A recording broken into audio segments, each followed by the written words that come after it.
بسم اللہ الرحمن الرحیم۔ السلام علیکم فرینڈز، کیسے ہیں آپ سب؟ آئی ہوپ آپ سب خیریت سے ہوں گے۔ آج کا ہمارا ویڈیو کا ٹاپک ہے وائڈ کانٹریکٹ۔ وائڈ کانٹریکٹ باطل معاہدہ کون سے ہوتے ہیں اور 1872 کے تحت کون سے معاہدے باطل یا کال عدم ہو جاتے ہیں۔ تو آئے اپنے ویڈیو کے ٹاپک کو شروع کرتے ہیں۔ وائڈ کانٹریکٹ ایک اقرار نامہ جو کہ قانون کے مطابق نافذ نہیں کیا جاتا کال عدم ہے۔ باطل معاہدے کی خصوصیات: قانون پر نافذ نہیں کرتا، یہ قانونی تقاضے پورے نہیں کرتا، کسی پارٹی پر کوئی حیثیت نہیں، کسی پارٹی کو کوئی معاوضہ ادا نہیں کیا جاتا، پارٹیاں معاہدے کی تکمیل کرنے کی پابند نہیں ہوتی، اور اس کے علاوہ ایسے معاہدے جو خاص طور پر باطل ظاہر کیے جاتے ہیں وہ یہ ہیں: فرسٹ آف آل، شادی کو روکنے کا معاہدہ کرنا، کہ کسی کے ساتھ یہ ایگریمنٹ کرنا، contract which are specifically declared void, agreement in restraint to marriage۔ اس کی وضاحت میں چلی گئی ہے کہ ایگزامپل، ایک اقرار نامہ جو کہ ایک جوان کو شادی سے روکنا، اس کو باطل کہا جاتا ہے۔ یہ ایک چھوٹی سی ایگزامپل ہے کہ اے بی کے ساتھ شادی کرنے پر رضامند ہوتا ہے کہ سی کے ساتھ شادی نہیں کرے گا، اس طرح یہ ایک غلط اقرار نامہ ہے۔ تو آگے بھی اس کی آپ کو چھوٹی چھوٹی ایگزامپلس دیتی جاؤں گی ساتھ میں۔ اور تجارت کو روکنے کا اقرار نامہ، agreement in restraint of trade, ہر وہ اقرار نامہ جو کہ قانونی طور پر کوئی پیشہ تجارت یا کوئی کاروبار کرنے سے روکے باطل ہے۔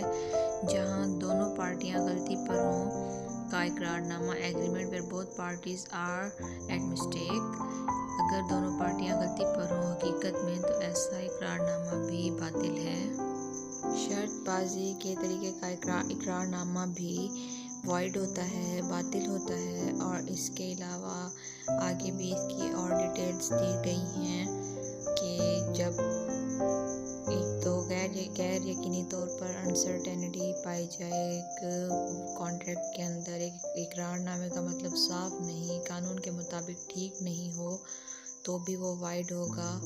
آگے اس کی ایک ایگزامپل ہے جو کہ آپ لوگوں کو ایزیلی سمجھ میں آ جائے گی۔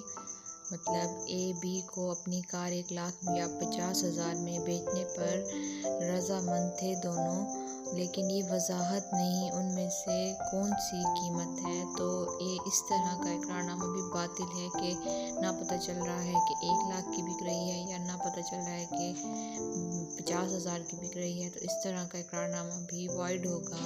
اور غیر اخلاقی ناشائستہ طور پر اگر سوسائٹی کی عزت و ناموس کے خلاف ایک اقرار نامہ ہوتا ہے تو وہ بھی باطل ہوگا۔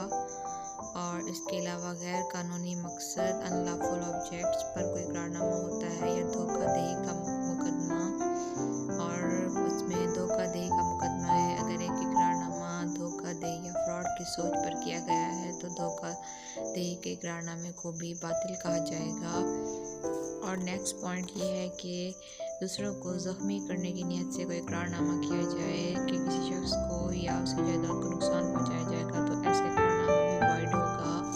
اور اس کے علاوہ agreement in restraint of legal proceeding, ایسا اقرار نامہ جو کہ لیگل پروسیڈنگز میں کوئی رکاوٹ کی وجہ بنے۔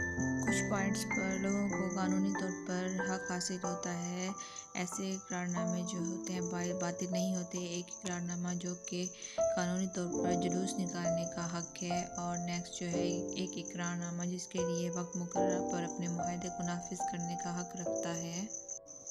حاصل بحث کنکلوژن یہ کہا جاتا ہے کہ باطل معاہدے قانون کے مطابق نافذ نہیں کیا جاتا، یہ قانون کے مطابق پہنچتا نہیں ہے، اور یہ کسی بھی پارٹی پر کوئی حق نہیں رکھتا، اور پارٹیاں ایسے معاہدے پر عمل کرنے کی مجاز نہیں ہوتی۔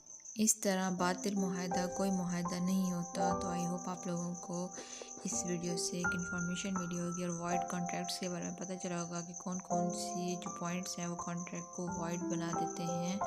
اور اپنا بہت خیال رکھیے گا، دعا میں یاد رکھیے گا۔